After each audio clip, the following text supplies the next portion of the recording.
Hello बच्चों का सब लोग आपके समझ में होंगे। आज हम लेके आए हैं जेसीईआरटी क्लास 6 का सिविक्स यानी नागरिक शास्त्र का चैप्टर 7 जिसका नाम है आजीविका का सभी प्रश्न उत्तर। इससे पहले मैंने 6 चैप्टर तक का वीडियो ऑलरेडी डाल रखा है, साथ में हर एक सब्जेक्ट का चैप्टर वाइज वीडियो का प्लेलिस्ट बना हुआ। नहीं देखे तो एक बार जाकर उसे जरूर चेकआउट करें, लिंक आपको आई बटन और डिस्क्रिप्शन दोनों में मिल जाएगा। और अगर चैनल में पहली बार आए हैं तो लाइक से सब्सक्राइब करके बेल आइकन को प्रेस करना ना भूलें। तो चलिए शुरू करते हैं चैप्टर नंबर 7, जिसमें से पहला क्वेश्चन आपका आता है रिक्त स्थानों की पूर्ति कीजिए, जिसमें पूछा जा रहा है डैश ग्रामीणों का मुख्य पेशा है। तो कृषि जो हो जाएगा वो आपका ग्रामीण यानी गांव के लोगों का मुख्य पेशा हो जाएगा। दूसरा नंबर में पूछा गया भूमिहीन ग्रामीण जो दूसरों की जमीन में काम कर जीविकोपार्जन करते हैं कहलाते हैं। तो इस तरह के लोगों को खेतीहर कहा जाता है।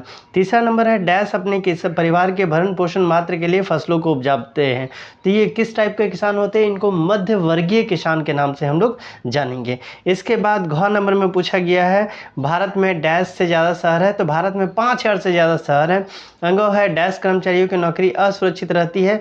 तो अस्थायी का, ठीक है, इसको अ से ये अ को आप इंटरलेट करेंगे तब आपको मालूम चलेगा। अस्थायी का असुरक्षित और जो अस्थायी रहेगा उसका सुरक्षित रहेगा। इसके बाद हम लोग आते हैं 2 नंबर, जहाँ पूछा जा रहा है निम्नलिखित प्रश्नों को उत्तर दीजिए।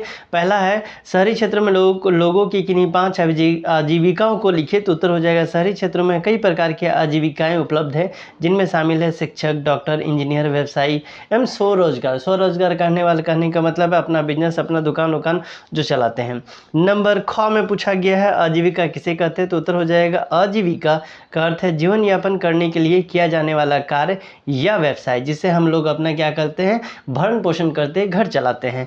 यह वो साधन है जिससे व्यक्ति अपनी आवश्यकता को पूरा करने के लिए धन अर्जित करता है।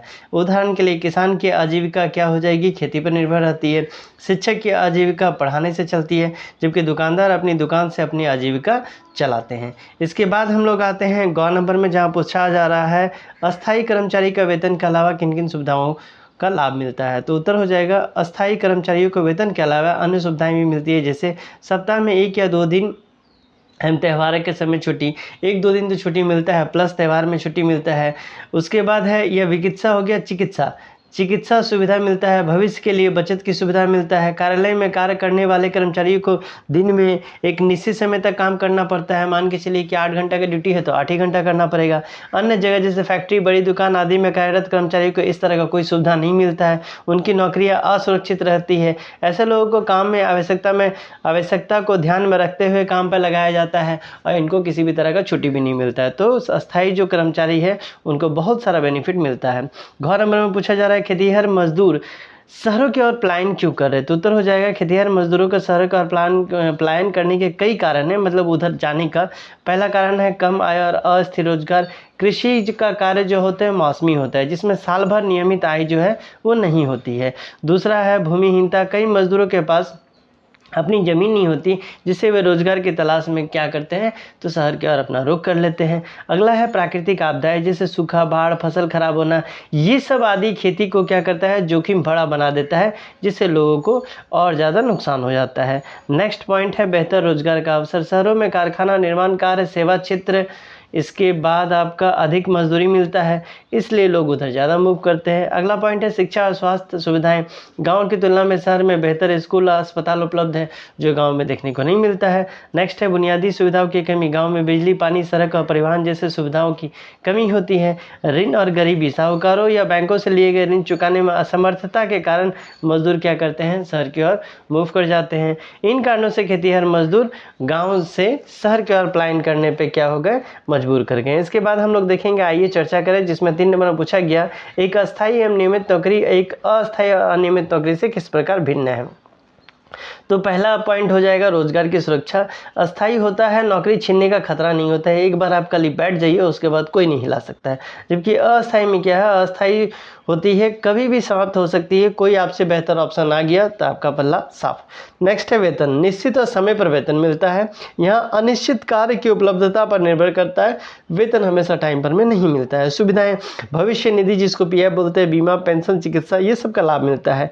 ऐसी सुविधाएं यहाँ पर में आमतौर में देखने को नहीं मिलती है।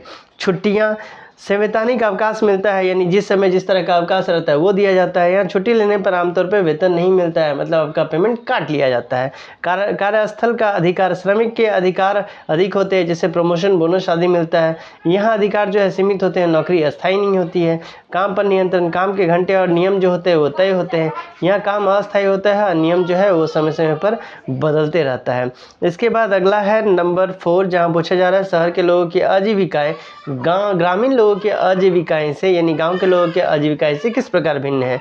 तो पहला हो जाएगा स्रोत, नौकरी, व्यापार और उद्योग सेवा क्षेत्र जो है शहर के लोगों को देखने को मिलता है, जबकि ग्रामीण में क्या है, कृषि, पशुपालन, कुटीर उद्योग, श्रम कार्य देखने को मिलता है। रोजगार की प्रकृति, नियमित वेतन वाली नौकरियां और स्थिराई यहाँ देखने को मिलता है। यहाँ मौसमी रोजगार मिलता है, खेतों पर निर्भरता ज़्यादा देखने को मिलता है। तकनीकी और साधन, मशीन और आधुनिक साधन का उपयोग जो है यहाँ पर में देखने को मिलता है, जबकि यहाँ क्या है, पारंपरिक साधन और श्रम पर आधारित जो कार्य है वो ज़्यादा होता है। इसके बाद होता है जोखिम, नौकरी के प्रतिस्पर्धा, मानसिक तनाव थोड़ा देखने को मिलता है। यहाँ मौसम, फसल उत्पादन और बाजार पर निर्भरता जो है वो ज़्यादा आपको देखने को मिलता है। तो ये था आपका क्लास 6 का सिविक्स का, किसका, सिविक्स का चैप्टर नंबर 7। आपको क्या करना है, तो जहाँ कहीं भी आपने ग्रुप बना रखा है और ग्रुप में इसे शेयर कर दे, ताकि आपकी तरह आपके फ्रेंड्स को भी इसका फ़ायदा मिलता रहे। चलिए मिलते हैं अगले वीडियो में, तब तक के लिए bye bye and take care.